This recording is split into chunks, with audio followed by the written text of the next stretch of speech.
నమస్కారం welcome to V3 news లక్ష్యం సమాజ్ హితం నేను స్వాతి ముందుగా బులెటిన్ లో హెడ్లైన్స్ చూద్దాం పశ్చిమ తీర ప్రాంతంలో తౌక్టే తుఫాన్ బీభత్సం 3 రాష్ట్రాల్లో గంటకు 185 కిలోమీటర్ల వేగంతో ప్రచండ గాలులు ఛత్తీస్గఢ్ బీజాపూర్ జిల్లాలో కాల్పుల వివాదం 3 ఆదివాసీ గిరిజనులు మృతి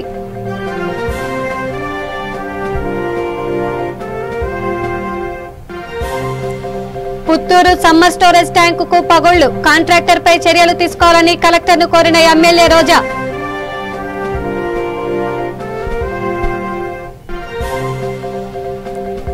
కరోనానే ఆయుధంగా పేదలను దోచుకుంటున్న మెడికల్ మాఫియాదారులు విశాఖపట్నంలో బ్లాక్ లో కరోనా ఇంజెక్షన్లు 2 అరెస్ట్ నందిగామలో అదనంగా కోవిడ్ కేర్ సెంటర్ ఏర్పాట్లను పరిశీలించిన వైసీపీ రాష్ట్ర నాయకులు డాక్టర్ అరుణ్ ఇక డీటెయిల్స్ చూస్తే పశ్చిమ తీర ప్రాంతంలో తౌక్టే తుఫాను బీభత్సం సృష్టించింది. మహారాష్ట్ర, గుజరాత్, గోవా తీర ప్రాంతాలు తుఫాన్ దెబ్బకు విలువలలాడాయి. గంటకు 185 కిలోమీటర్ల వేగంతో ప్రచండ గాలులు వీచాయి. 3 మీటర్లకు పైనే భీకర అలలు ఎగిసిపడ్డాయి. ముంబై విమానాశ్రయంలో రాకపోకలు నిలిపివేశారు. మొత్తం 55 సర్వీసులు రద్దయ్యాయి. ముంబై తీరంలో 2 నౌకలు కొట్టుకుపోయాయి. ఒక దానిలో 273 మంది, రెండో నౌకలో 137 మంది ఉన్నారు. లంగరు వేసి ఉంచిన పెనుగాలుల దాటికి నౌకలు కొట్టుకుపోయాయి. సహాయక బృందాలు రంగంలో దిగటంతో ప్రాణాపాయం తప్పింది.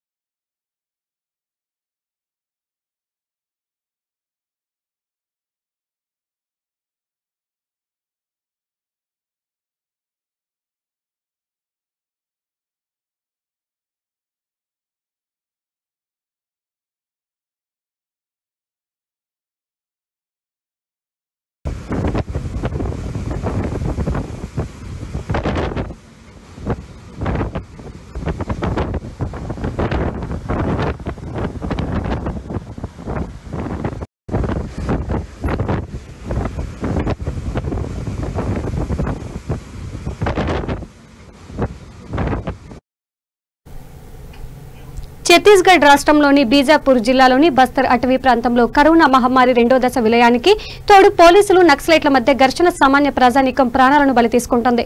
బీజాపూర్ జిల్లా సిల్గర్ పోలీస్ బేస్ క్యాంపు వద్ద పోలీసులు జరిపిన కాల్పుల్లో 3 ఆదివాసీ గిరిజనులు మరణించారు. ఎన్కౌంటర్ వార్తలను Bastar range IG P Sundarraju నిర్ధారించారు.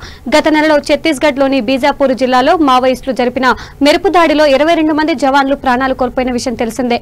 ఆ ఘటన తర్వాత మరింత అప్రమత్తమైన బలగాలు కేంద్ర రాష్ట్ర ఆదేశాలకు అనుగుణంగా వ్యూహాత్మక ప్రాంతాల్లో కొత్త క్యాంపులు ఏర్పాటు చేశారు. ఏప్రిల్ నుంచి సిఆర్పీఎఫ్, ఎస్టీఎఫ్, డీఆర్జీకి చెందిన జవాన్లు అడవిలో ఉమ్మడిగా సెర్చ్ ఆపరేషన్లు చేపడుతున్నాయి. అలా కొత్తగా ఏర్పాటైన ఓ క్యాంపు పైన మావోయిస్టులు దాడి చేశారు. ఈ క్రమంలో ఈ అనూహ్య ఘటనలు చోటు చేసుకున్నాయి.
కాంట్రాక్టర్లు స్థానిక అధికారుల నిర్లక్ష్యంపై నగరి ఎమ్మెల్యే ఆర్కే రోజా ఫైర్ అయ్యారు.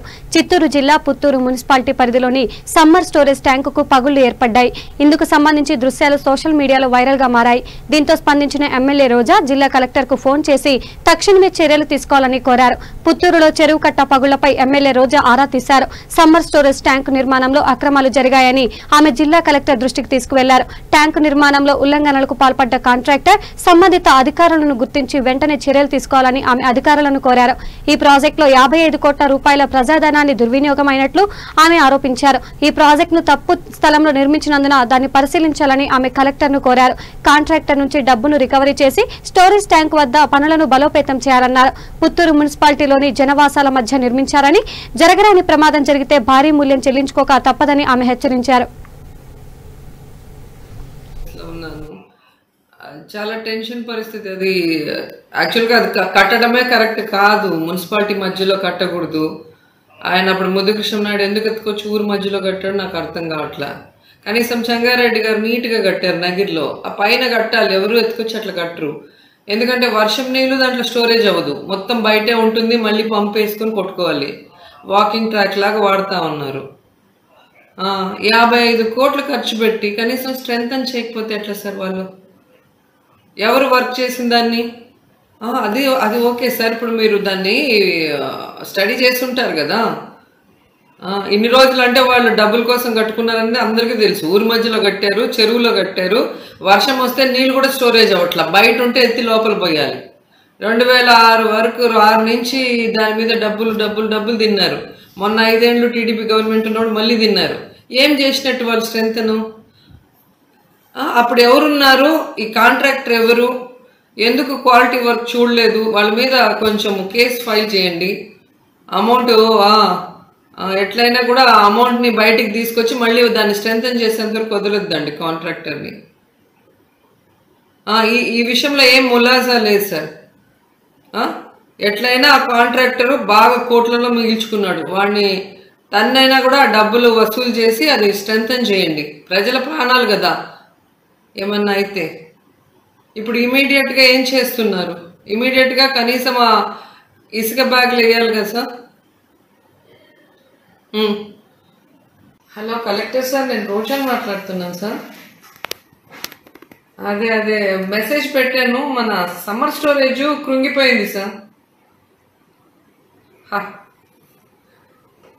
అదే సార్, అది 2006 నుంచి కట్టారు సార్. మళ్ళీ మొన్న 5 years దానికి అది ఇది అని చెప్పి కోట్లు తినేశారు కాంట్రాక్టర్. ఎందుకు అప్పుడున్న అఫీషియల్స్ క్వాలిటీ కంట్రోల్ చూడలేదు మనకు తెలియట్లేదు. కానీ అది సెంటర్ ఆఫ్ మున్సిపాలిటీలో ఉంది సార్, చాలా డేంజర్ పొజిషన్. కొంచెం మీరు సీరియస్గా చెప్పాలి. అది జై గణేషన్ కన్స్ట్రక్షన్స్ అని కాంట్రాక్టర్ గురు, వాళ్ళు వచ్చి అప్పుడున్న ముద్దుకృష్ణ నాయుడు వాళ్ళ కొడుకు అనుచరుడు. కరోనా చికిత్సలో వాడే ఇంజెక్షన్లను ఎంఆర్పీ కంటే అధిక ధరకు విక్రయిస్తున్న ఇద్దరిని విశాఖ డ్రగ్ కంట్రోల్ విజిలెన్స్ అధికారులు అరెస్ట్ చేశారు. విశాఖ నగరంలో మెడికల్ రిప్రజెంటేటివ్ గా పనిచేస్తున్న దాడి ప్రసన్న కుమార్, ఎస్ రమ్యకృష్ణ అనే అమ్మాయితో కలిసి కరోనా చికిత్సకు ఉపయోగించే బెవాసి జుమాబ్ ఇంజెక్షన్లను విక్రయిస్తున్నాడు. వైద్యులు తొసిలి జుమాబ్ ఇంజెక్షన్లు రాస్తుండగా అవి మార్కెట్లో దొరకడం లేదు. దానికి ప్రత్యామ్నాయంగా ఇది పనిచేస్తుందని చెప్పి వీరు బెవాసి జుమాబ్ విక్రయిస్తున్నారు. బెవాసి జుమాబ్ ఎంఆర్పీ 49,000 కాగా దాన్ని 75,000 చొప్పున అమ్ముతున్నారు. సమాచారం తెలుసుకున్న విజిలెన్స్ డ్రగ్ కంట్రోల్ అధికారులు రోగి తరపు కుటుంబ సభ్యులతో మాట్లాడి 2 ఇంజెక్షన్లు 1.5 లక్షలకు కొనడానికి ఒప్పందం చేసుకున్నారు. నగరంలోని శాంతిపురం వద్దకు వస్తే ఇంజెక్షన్లు ఇస్తామని వారు చెప్పగా అధికారులు వెళ్లి వారిని పట్టుకున్నారు. తర్వాత అతనే టోసిలిజుమాబ్ హైదరాబాద్ నుంచి రావాలి, లేట్ అవుతుంది, అంతవరకు బెవాసిజుమాబ్ ఉంది, అది కూడా సేమ్ ఏదైతే అదే వాడుతున్నారు ఇప్పుడు డాక్టర్స్ అందరూ కూడాను, కావాలంటే కనుక్కోండి అని చెప్పి అన్నాడు. సరే అది ఎంతకి ఇస్తారు అని అడిగింది. అడిగితే అది 75,000 ఒక్కొక్కటిని, మీకు ఎన్ని కావాలి అని అడిగాడు. అడిగితే అమ్మాయి 2 ఇంజెక్షన్స్ కావాలని చెప్పి చార్జ్ చేసింది. అయితే ఫలానా ప్లేస్లో ఉండండి అని చెప్పి వచ్చిన తర్వాత ఒక అమ్మాయి రమ్య అని, ఆమె ఫిజియోథెరపిస్ట్, ఈ ప్రసన్న కుమార్ అనే అతనేమో ల్యాబ్ టెక్నీషియన్. వీళ్ళిద్దరూ ఫ్రెండ్స్, పరిచయస్తులు. ఇద్దరు కలిసి 2 ఇంజెక్షన్స్ తీసుకొచ్చి 1,50,000 ఇవ్వండి అని అడుగుతుండగా మేము వాళ్ళని కృష్ణా జిల్లా నందిగామ ప్రభుత్వ ఆసుపత్రిలో ఏర్పాటు చేస్తున్న కోవిడ్ కేర్ సెంటర్ ప్రారంభోత్సవానికి సర్వం సిద్దమైనట్లు వైఎస్ఆర్ కాంగ్రెస్ పార్టీ రాష్ట్ర నాయకులు డాక్టర్ అరుణ్ కుమార్ తెలిపారు. మున్సిపల్ రెవెన్యూ అధికారులు, వైద్య ఆరోగ్య సిబ్బందితో కలిసి ఆయన కోవిడ్ కేర్ సెంటర్లో ఏర్పాట్లను పరిశీలించారు. కోవిడ్ రోగులలో నెలకొన్న భయం, ఆందోళనలు పారద్రోలేలా ఆసుపత్రుల్లోని వార్డులలో అందమైన పెయింటింగ్, సీనరీలు, ప్రాంగణంలో గార్డెన్, కోవిడ్ రోగులకు మానసిక ఉల్లాసాన్ని కలిగించే క్రీడా పరికరాలతో పాటు పలు ఏర్పాట్లు చేస్తున్నట్లు ఆయన తెలిపారు. ఆక్సిజన్ సరఫరా ఏర్పాట్లతో పాటు కోవిడ్ కోవిడ్ కేర్ సెంటర్లో పనిచేయుటకు అవసరమైన సిబ్బంది నియామకంపై ప్రత్యేక దృష్టి పెట్టినట్లు చెప్పారు.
విజయనగరం జిల్లా ఎస్కోట నియోజకవర్గంలో గాంధీ విగ్రహాన్ని గుర్తు తెలియని వ్యక్తులు ధ్వంసం చేశారు.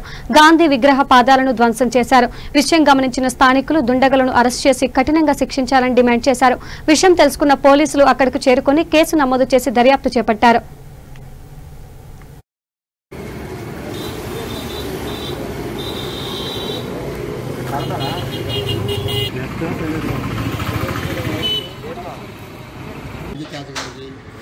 సంవత్సరాలు పెట్టి సేవ చేసుకొని కాళ్ళు విడిపోతే అన్నీ పడిపోతే సంవత్సరాలు పెట్టుకున్నాడు కదా కూడా పెట్టి రంగులు గడ్డ వేసి ఇంకా శుభ్రం చేస్తాను.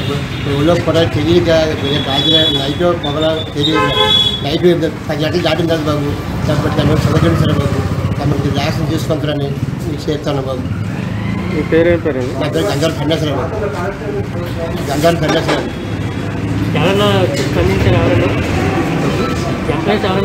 సెంటర్లోను రాత్రి 9-10 గంటల దాకా ఊరి ఇంటికి వెళ్ళదు బాబు. అందరు ఇక్కడ ఉంటారు బాబు. ఏం చేస్తే తిరగబడతారు. ఓ రాజు అయితే తిరగబడతారు. ఏదో చేయను బండి ఇచ్చడం కర్రీ ఇచ్చడం అది చేస్తారు. గట్టిగా అయితే తిరగబడతారు బాబు. ఊరి అయితే తెలియదు బాబు.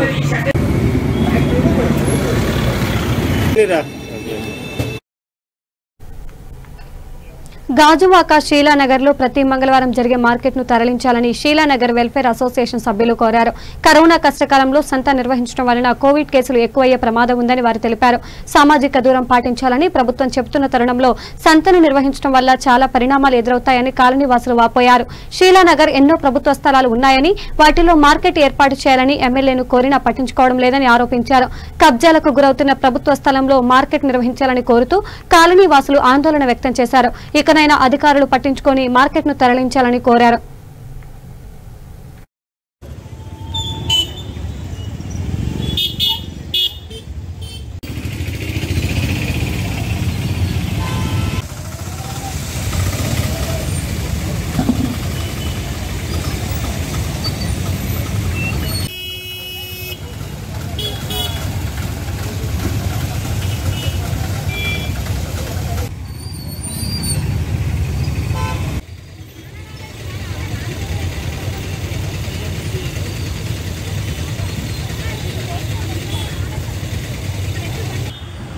ఈ వారం కూడా ఇక్కడ మంగళవారం నాడు సంత జరుగుతుంది.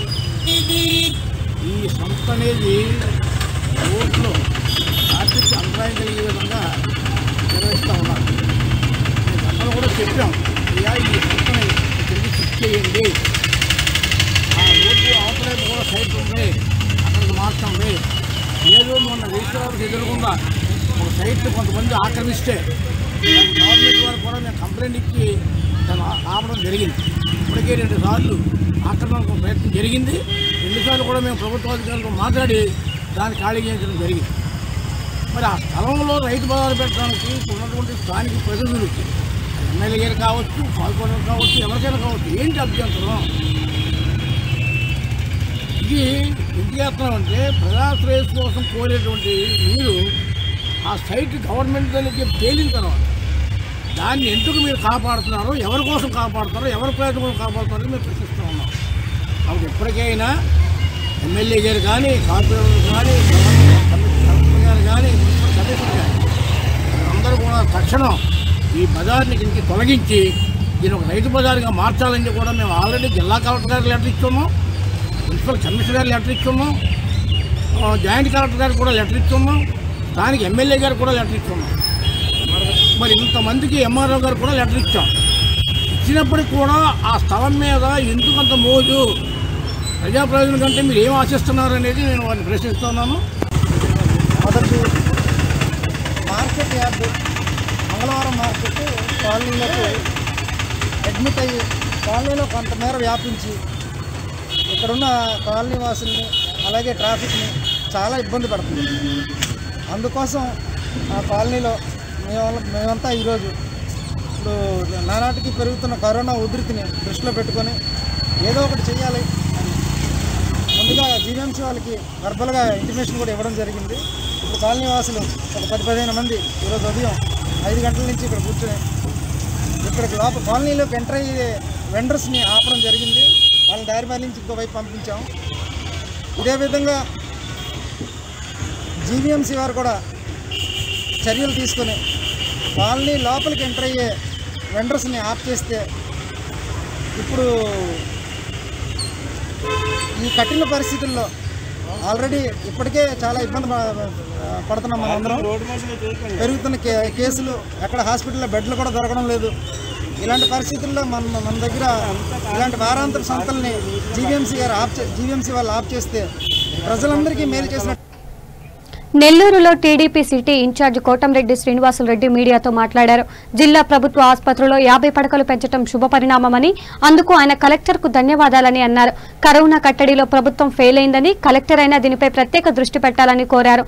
నటుడు సోను సూద్కి ఉన్న తెగువ, మంచితనం మంత్రులకు లేదని అన్నారు.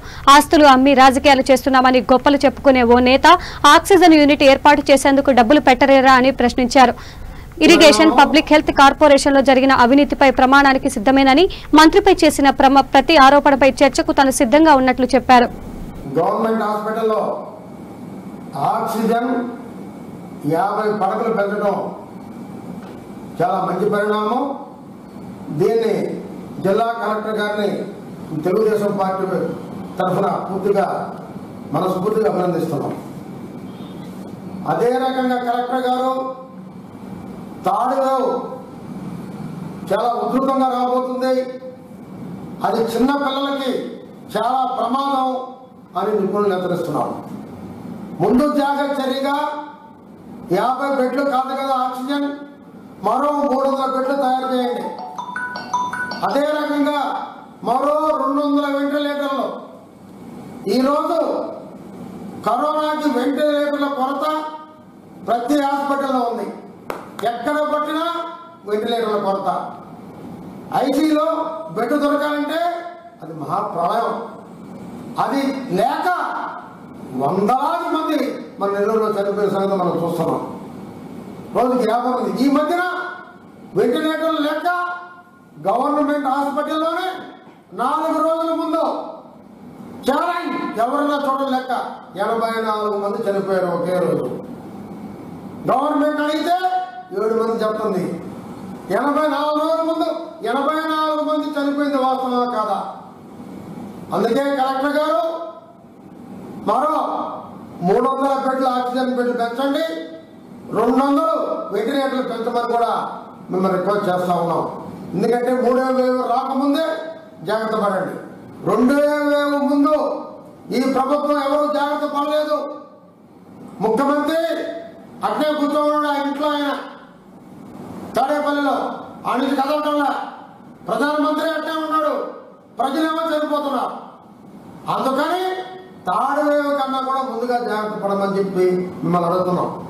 ఏ పేదవాడికి కూడా, ఏ కరోనా వ్యాధి వచ్చిన వ్యక్తి కూడా బెడ్ దొరకలేదు అనేది ఉండకూడదు. ఈరోజు కరోనా వచ్చిన వారికన్నా రాని వారిలో ఇప్పుడైతే భయం ఉంది.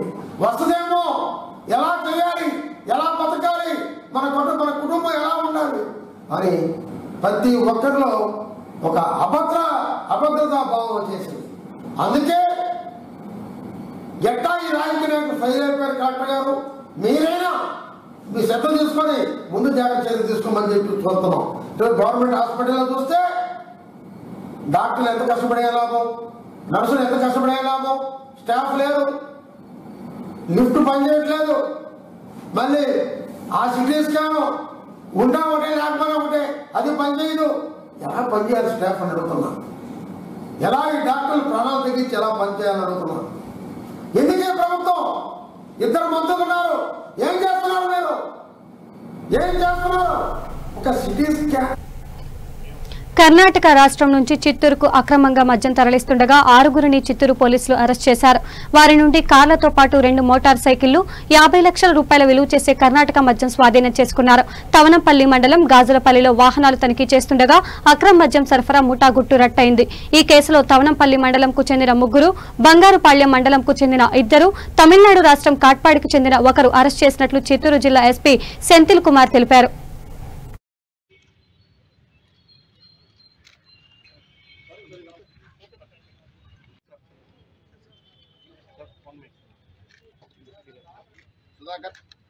ఒకవైపు కరోనా ఈ అక్రమ మద్యం సంబంధించి, తర్వాత అక్రమంగా శాండ్ తరలించడం సంబంధించి కూడా ఎస్సీబీ అనే ఒక ప్రత్యేకమైన విభాగం చేసి రాష్ట్ర ప్రభుత్వం ఫామ్ చేయడం జరిగింది. ఇది గత సంవత్సరంలో జరిగింది. ప్రతి జిల్లాలో కూడా చూసేటప్పుడు ఒక అడిషనల్ ఎస్పీ ఆధ్వర్యంలో ఎస్సీబీ అనేది పనిచేస్తుంది. సో ఈ రోజు ఈ ఎస్సీబీ ఆధ్వర్యంలో లోకల్ స్పెషల్ బ్రాంచ్ ఇన్ఫర్మేషన్ మీద పెద్ద ఎత్తున నాన్ డ్యూటీపైడ్ లిక్కర్ పట్టుకోవడం అనేది జరిగింది. ఇది కర్ణాటక రాష్ట్రం నుంచి చిత్తూరు జిల్లాకి ఒక లారీలో తరలించినప్పుడు స్పెషల్ బ్రాంచ్ ఇన్ఫర్మేషన్ మీద ఆ వెహికల్ని వచ్చేసి పట్టుకోవడం జరిగింది. ఆ వెహికల్లో ఉన్నవాళ్ళు, తర్వాత పైలటింగ్ చేసిన వాళ్ళు కూడా మేము అరెస్ట్ చేయడం జరిగింది. టోటల్గా 6 ముద్దాయిలను వచ్చేసి మేము కస్టడీలో తీసుకున్నాము. ఆ వెహికల్లో వచ్చిన మద్యం అంతా కూడా లెక్క పెట్టినప్పుడు 23,000కి పైన ఈ బాటిల్స్ ఉన్నట్లు మేము గుర్తించాము. 4,100 లీటర్స్ ఆఫ్ NDPL. ఇది ఒక మేజర్ క్యాచ్. మన జిల్లాలో మాత్రం కాదు, రాష్ట్రంలోనే చూసినప్పుడు it's one of the biggest catches in the recent times. So ఇది ఎలా అంటే, ఈ ముద్దాయిల్ని మేము ఇంట్రాగేషన్ చేసినప్పుడు కర్ణాటకలో ఉన్న ఒక 3 వైన్ షాప్ నుంచి వీళ్ళు దీన్ని లిఫ్ట్ చేసినట్టు మాకు తెలిసింది. వీళ్ళు డైరెక్ట్గా కర్ణాటక నుంచి, అంటే మనకి బెంగళూరు అవుట్స్కట్స్ నుంచి కొంత లిఫ్ట్ చేశారు. తర్వాత కోలార్ జిల్లాలో కూడా వీళ్ళు అక్కడ కర్ణాటక ఆంధ్ర బార్డర్ క్రాస్ చేయకుండా, మనకి అక్కడ మేజర్ చెక్ పోస్ట్ ఉన్నాయి, అక్కడ డైరెక్ట్గా వాళ్ళు క్రాస్ చేయకుండా అక్కడి నుంచి తమిళనాడు హొసూరు మీదుగా తమిళనాడు ఎంటర్ అయ్యి అక్కడి నుంచి మనకి వెల్లూరు మీదుగా వాళ్ళు వచ్చినప్పుడు చిత్తూరు అవుట్స్కట్స్లో టువర్డ్స్ పూతలపట్టు పోయినప్పుడు వెళ్తున్నప్పుడు స్పెసిఫిక్ ఇన్ఫర్మేషన్ మీద ఈ లారీని మేము సీజ్ చేయడం అనేది జరిగింది. సో ఈ ముద్దాయిని మేము అరెస్ట్ చేయడం జరిగింది. వీళ్ళు ఇచ్చిన ఇన్ఫర్మేషన్ మీద దీంట్లో మెయిన్గా ఇంకా ముద్దాయిని కొంతమంది మేము ఐడెంటిఫై చేస్తాము. వాళ్ళంతా కూడా ఇప్పుడు ఫరార్లో ఉన్నట్టుంది. వాళ్ళ మీద కూడా స్పెసిఫిక్గా ఇన్ఫర్మేషన్ చేసి మేము అది వీళ్ళని వాళ్ళు కూడా అరెస్ట్ చేయడం జరుగుతుంది. ఇప్పుడు సీజ్ చేసిన ఈ లిక్కర్ NDPL టోటల్ విలువ చూసేటప్పుడు అరౌండ్ 50 lakhs. ఓకే, ఇప్పుడు మనకి ఎందుకు ఈ cross border movement of liquor జరుగుతుందంటే, యాజ్ యు ఆర్ అవైర్, ఇప్పుడు కర్ణాటక మద్యం అనేది considerably lower in cost compared to liquor which is sold in AP. తర్వాత కొన్ని పర్టికులర్ బ్రాండ్ వచ్చేసి డిమాండ్ కొద్దిగా ఎక్కువ ఉంది, కర్ణాటక బ్రాండ్. అందువలన ఈ ప్రైస్ డిఫరెన్షియల్ అండ్ డిమాండ్ దీన్ని క్యాపిటలైజ్ చేసుకొని కొందరు ఇలాంటి అక్రమ రవాణా చేస్తున్నట్టు మాకు ఇన్ఫర్మేషన్ ఉంది. దాని మీద మేము కంటిన్యూస్గా నిఘా పెడుతున్నాము. దాని ఒక భాగంగానే ఈరోజు మేము ఇది పట్టుకోవడం జరిగింది. రెగ్యులర్గా కంటిన్యూస్గా ఎప్పుడు ఎస్సీబీ ఫామ్ అయిందో, even earlier also based on specific information మేము ఈ అక్రమ రవాణా, ఈ లిక్కర్ NDPL అక్రమ రవాణా మీద చాలా స్ట్రిక్ట్గా యాక్షన్ తీసుకుంటూ ఉన్నాము. సో ఎస్సీబీ ఫామ్ అయిన తర్వాత ఇంకా కూడా ఫోకస్డ్గా మంచి రిజల్ట్స్, మంచి ఫలితాలు వస్తున్నాయి. మనకి లాస్ట్ 1 year మాత్రం చూసినప్పుడు ఈ number of cases being registered and the quantity of NDPL liquor seize చూసేటప్పుడు ఆల్మోస్ట్ 6 to 7 times వచ్చేసి అది పెరిగింది. ఇది it is thanks to SCB and it's officers. So వాళ్ళందరినీ కూడా నేను అభినందించుతున్నాను. తర్వాత ఇంకా కూడా చాలా ఫోకస్గా దీని మీద ఈ ఎన్డీపీఎల్ లిక్కర్ మీద వర్క్ చేయాలని కూడా నేను వాళ్ళందరినీ కూడా ఆదేశించడం కూడా జరిగింది. ఎన్డీపీఎల్ లిక్కర్ మాత్రం కాదు, మన జిల్లాలో ఈ ఐడి లిక్కర్ అనేది కూడా ఒక మెయిన్ ఇష్యూగా ఉంది. సో దాని మీద కూడా ఫోకస్గా మేము కర్నూలు జిల్లా బనగానేపల్లిలో కర్ఫ్యూ అమలును జిల్లా ఎస్పీ డాక్టర్ ఫకీరప్ప ఆకస్మిక తనిఖీ చేశారు. కర్ఫ్యూ కఠినంగా అమలు చేయాలని, కర్ఫ్యూ నిబంధనలు ఉల్లంఘించే వారిపై కఠిన చర్యలు తీసుకోవాలని సిబ్బందిని హెచ్చరించారు. బనగానేపల్లె సీఐ సురేష్ కుమార్ రెడ్డి, బనగానేపల్లె ఎస్ఐ మహేష్ కుమార్ కి పలు సూచనలు, సలహాలు ఇచ్చారు. కరోనా నియంత్రణ చర్యలో భాగంగా కట్టుదిట్టమైన చర్యలు తీసుకోవాలని చెప్పారు.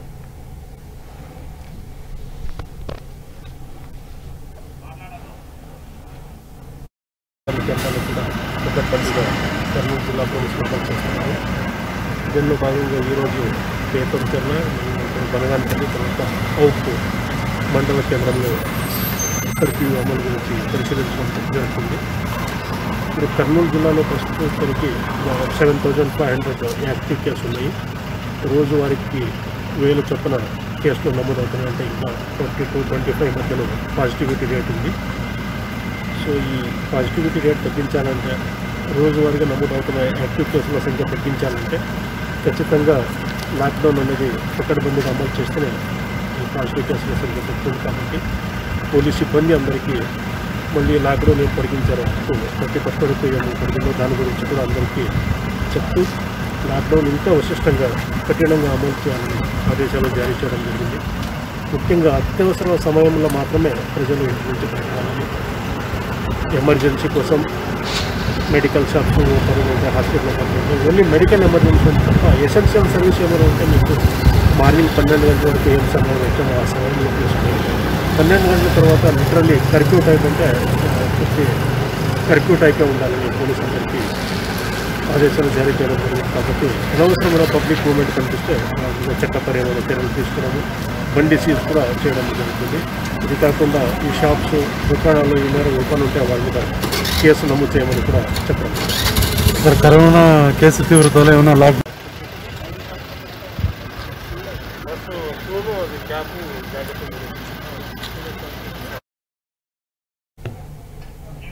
చిత్తూరు జిల్లా ఏనుగుల సంచారం శివారు ప్రాంతాల ప్రజలను హడలెత్తిస్తున్నాయి. తవనంపల్లి మండలంలో పంట పొలాలపై గజరాజులు హల్చల్ చేస్తున్నాయి. దీంతో రైతులు భయాందోళనకు గురవుతున్నారు. తొడతర గ్రామం పంట పొలాల్లో ఏనుగులు హల్చల్ చేస్తూ పంటలను నాశనం చేస్తున్నాయి. రైతులు అటవీశాఖ అధికారులకు సమాచారం ఇవ్వడంతో అటవీశాఖ అధికారుల బృందం వాటిని అడవిలోకి మళ్లించడానికి తీవ్రంగా ప్రయత్నించారు. మొత్తం 14 ఏనుగులు సంచరిస్తూ పంటలను నాశనం చేశాయి.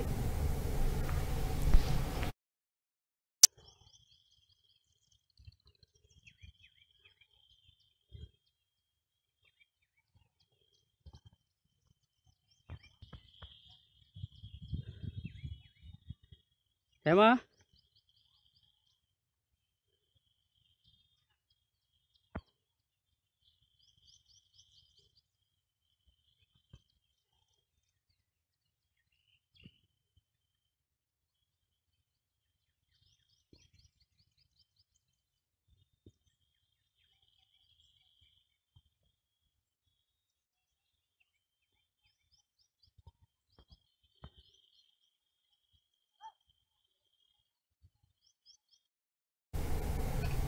బులెటిన్ ముగించే ముందు హెడ్లైన్స్ మరోసారి చూద్దాం.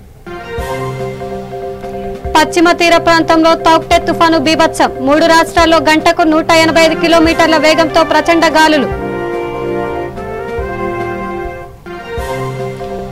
ఛత్తీస్గఢ్ బీజాపూర్ జిల్లాలో కాల్పుల వివాదం. 3 ఆదివాసీ గిరిజనులు మృతి.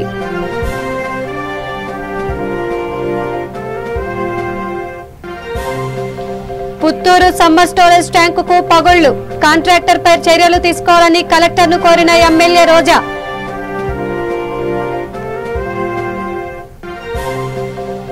కరోనానే ఆయుధంగా పేదలను దోచుకుంటున్న మెడికల్ మాఫియాదారులు. విశాఖపట్నంలో బ్లాక్లో కరోనా ఇంజెక్షన్లు. 2 అరెస్ట్. నందిగామలో అదనంగా కోవిడ్ కేర్ సెంటర్ ఏర్పాట్లను పరిశీలించిన వైసీపీ రాష్ట్ర నాయకులు డాక్టర్ అరుణ్. ఇవి బులెటిన్ అప్డేట్స్. చూస్తూనే ఉండండి V3 న్యూస్ లక్ష్యం సమాచారం. నమస్కారం.